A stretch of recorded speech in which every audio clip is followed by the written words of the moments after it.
Esta propuesta se centra en nuestra investigación actual que estudia el papel de las mujeres como editoras, escritoras y traductoras de textos científicos en la prensa chilena del siglo XIX y principios del XX.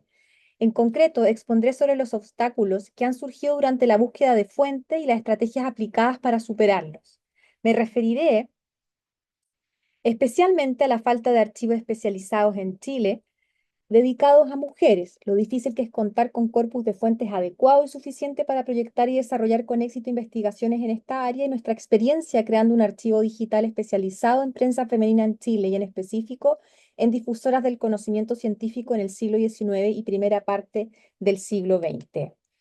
La hipótesis del trabajo es que en este periodo en el que el quehacer científico comienza a supeditarse poco a poco a la profesionalización y la especialización, las mujeres todavía relegadas de los roles protagónicos en ese ámbito sí tuvieron un rol activo no solo como consumidoras, sino también como productoras de asuntos científicos en la prensa, donde tomaron posiciones que tensionaron conceptos tales como experto lego, profesional amateur, y redefinieron cuestiones tales como los fines de la ciencia, quién puede hacer y comunicar la ciencia, cómo y dónde pueden hacerlo.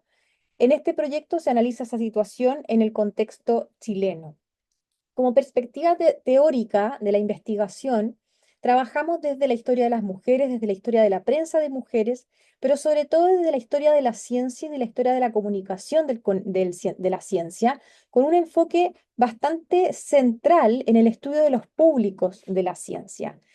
Sobre todo lo propuesto por Jane Secord y Agustín Nieto Galán, quienes han establecido que los públicos de la ciencia son relevantes de estudiarse, puesto que son verdaderos agentes activos en la generación y la circulación de nuevo conocimiento.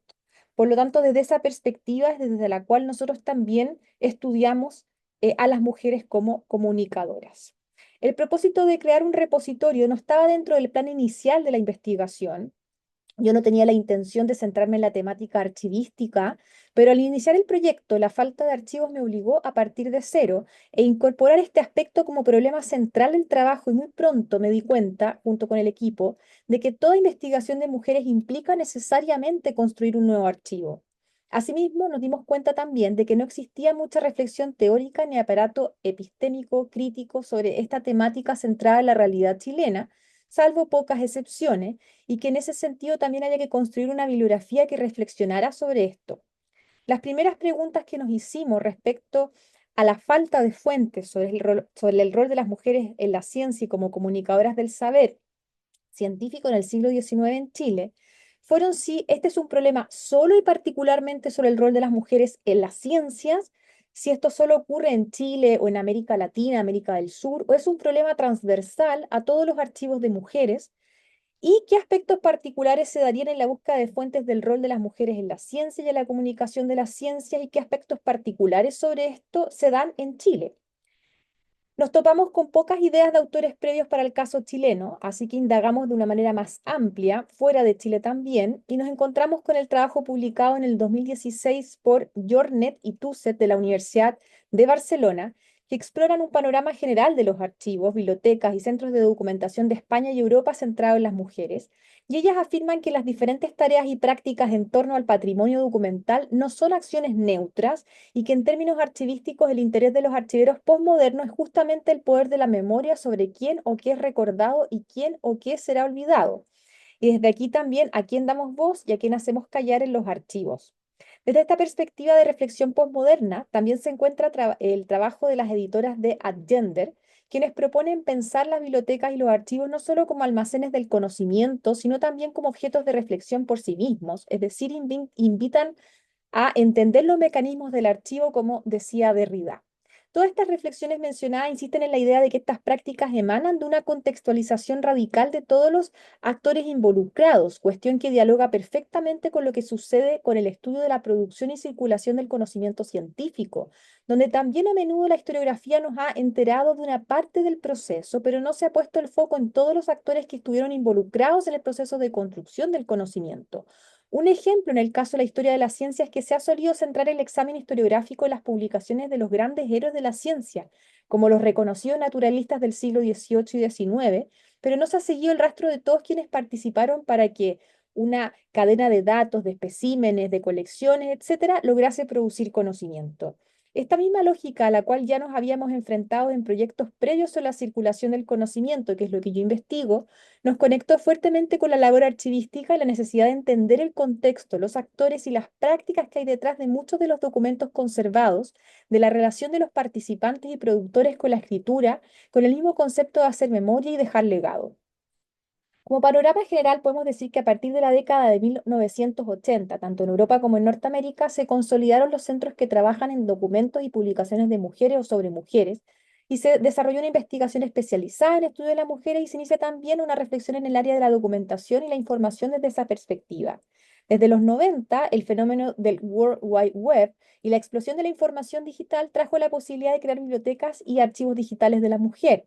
El acceso a los recursos pensados en un formato nuevo, diseñados y adaptados a una nueva realidad dentro de la sociedad de información, se convierte en un nuevo espacio para recopilar, sistematizar, preservar, conservar, difundir documentos de las mujeres.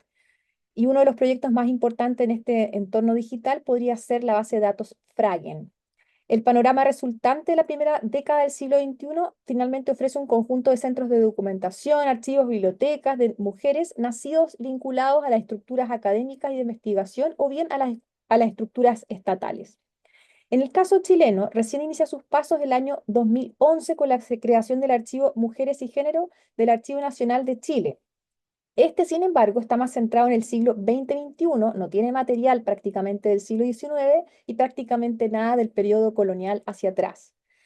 Aparte de este archivo, todos los demás em, son más bien colecciones y exposiciones, las menos permanentes y la mayoría de ellas de iniciativa de particulares. Nuestro archivo digital de acceso abierto es el único hasta ahora dedicado a la labor divulgativa de mujeres en periódicos del siglo XIX y principios del XX. Sabemos que para el 19 las cartas y los diarios íntimos son fuentes fundamentales y en estas últimas décadas los investigadores se las han ingeniado para ampliar más esas fuentes con archivos hasta entonces no tan explorados desde un punto de vista del estudio de las mujeres, como los archivos de justicia, los archivos parroquiales. Los objetos o materiales también deben sumarse, me refiero a seguir el rastro, en nuestro caso, instrumentos científicos que pudieron ser traspasados de una generación a otra como regalos, donaciones, etcétera, pero nuestra investigación se ha centrado en los periódicos, que es otra fuente relevante del siglo XIX. Verónica Undurraga y Stefan Meyer proponen explorar las biografías de mujeres que incidieron en la ciencia en Chile como un nodo y desde la biografía de una mujer ir estudiando la de otras mujeres, que son las famosas redes de mujeres y las mujeres que forman a otras mujeres. Esto no se debe descartar, obviamente, es lo que se está haciendo en mayor medida en estos momentos en varios territorios, pero yo pienso que no es suficiente. No solo debemos rastrear la red, sino que también tenemos que trabajar en red y una red que va más allá de la académica. Nosotros llegamos a Lucrecia Undurraga, la segunda mujer chilena en fundar y dirigir un periódico que a su vez incluía divulgación científica en el siglo XIX, a través de una red de contactos y a través de las redes sociales que nos condujeron hasta los familiares vivos de Lucrecia Undurraga. Y a través de toda esa red pudimos completar todos los números del periódico que ella dirigió en 1877. Lo valioso de haber encontrado esta fuente desperdigada y perdida que no existía en ningún archivo, además de su carácter patrimonial, era que nos llevó a descubrir en una serie de nombres de mujeres más allá de Andurraga que también eran parte del campo intelectual del periodo, pero cuyos nombres no habían quedado registrados en ninguna parte. La página web en ese sentido nos ha servido como un repositorio, pero también como un canal de contacto, no solo con el público y los usuarios, sino que con las posibles fuentes. Los periódicos tienen la particularidad de permitirnos rastrear y difundir a difusoras y mediadoras del conocimiento que no tuvieron la oportunidad de publicar un libro, algo complejo inclusive hoy en día, y vencer ese enfoque histórico de las pioneras que cae en el mismo error, creo yo, de la historia de los grandes héroes de la ciencia. De allí que considero que el aparato teórico que ha estudiado en las últimas 2 décadas a los públicos de las ciencias, entendiendo dentro de ellos a los mediadores de ella, tales como editores, traductores, quienes trabajan en imprenta, coleccionan, quienes transportan objetos y especímenes, quienes ayudan en laboratorios, es decir, considerando la caja negra de la ciencia, como dice Bruno Latour, y que los ha estudiado como agentes activos y no pasivos, es decir, como agentes que inciden en el proceso de generación de la ciencia, puede ser un buen punto de partida para avanzar en este ámbito. En ese sentido, la hipótesis inicial de nuestro proyecto calzó perfectamente con los ajustes que eran necesarios para avanzar en un archivo como este. Por ejemplo, no solo nos habíamos propuesto desde el principio explorar lo científico propiamente, sino también lo pseudocientífico, no solo la ciencia formal, sino que también la informal. Nuestra investigación desde su estructura metodológica nos exigía repensar qué es ciencia y qué no, quiénes pueden hacer ciencia y quiénes no, qué es un experto y qué no, etcétera. Y la construcción del archivo digital nos ha enfrentado a las mismas preguntas, es decir, hemos quedado siempre cortos con las clasificaciones. ¿Cuál es el límite entre una editora, traductora, redactora y lectora, ¿no? Luego, ¿cuáles son los límites entre las disciplinas que estamos explorando, etcétera? A modo de conclusión, entonces, este objetivo archivístico del proyecto se nos impuso a la fuerza, pues aunque no estaba dentro de los objetivos de nuestro proyecto, la única manera de poder desarrollar lo que nosotros nos habíamos propuesto era haciéndonos cargo del problema del archivo. La situación nos ha obligado a reflexionar sobre este tema, es decir, qué es lo más efectivo para evitar que iniciar una investigación sobre mujeres del 19 signifique comenzar de cero. ¿Cómo vencer el que el descubrimiento de una mujer o de una obra de una mujer del 19 hacia atrás sea generalmente un hallazgo sorpresa, algo inesperado? ¿Cómo establecer una metodología apropiada y efectiva para levantar archivos de mujeres conscientemente y no cometer los mismos errores que ya se han cometido antes, como el de caer en el enfoque de las pioneras o de las heroínas? Lo primero que hicimos nosotros para desarrollar nuestro proyecto sobre el rol de las mujeres como difusoras y mediadoras de la ciencia fue comenzar por generar un aparato teórico que nos permita repensar y redefinir conceptos que se han comprendido tradicionalmente como binomios u opuestos para el caso de la historia de la ciencia y de la historia del conocimiento, pero que al aplicarse a las mujeres no funcionan, tales como qué es un experto y un lego, qué es un profesional y un amateur, etcétera. Ha sido un desafío abrumador, pero fascinante. Ahora procedo a mostrarles brevemente la página web.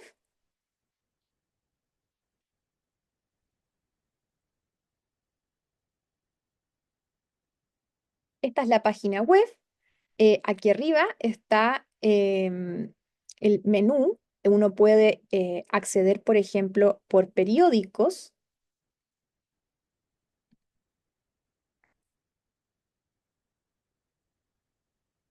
Estos periódicos están clasificados por fechas, por años, por hitos, que no me voy a entrar ahí para no tardarme más. También puede accederse por tipo de periódico. Hemos rastreado desde magazines, es decir, revistas de variedades ilustradas, hasta revistas especializadas y revistas de colegios, de escuelas, de escuelas profesionales, de sociedades, etcétera. ¿M? También uno puede rastrear de acuerdo a las disciplinas científicas. Este ha sido un trabajo complejo porque muchas veces alguna disciplina se topa con otra y tenemos que decidir en cuál, ¿no es cierto?, involucrarlo. Si accedemos, por ejemplo, a la botánica, podemos ver los distintos textos de los distintos periódicos y podemos acceder a cada uno de ellos. ¿M? También podemos acceder a través de el rol que tuvieron, ¿no es cierto?, las mujeres como editoras. Es una página en proceso, todas aquellas imágenes en que no nos aparece la fotografía de los rostros de mujeres, corresponde a mujeres cuyas fotografías no han sido encontradas en ningún archivo hasta la fecha. Y luego podemos acceder a ellas, em, a una pequeña biografía y a todos los textos que ellas publicaron en distintos periódicos. Y, por ejemplo, si uno accede ahí, ¿no es cierto? Y podemos acceder a el texto. ¿M? Hemos puesto extractos que a nosotros nos parecen del texto más destacables, donde se ve claramente un manejo del conocimiento, del saber que se está transmitiendo aquí, en este caso en botánica. Y por lo tanto, la invitación entonces es a utilizar esta página, ¿no es cierto? Y trabajarla, ¿no? Para investigadores y también para estudiantes de distintas áreas. Muchas gracias.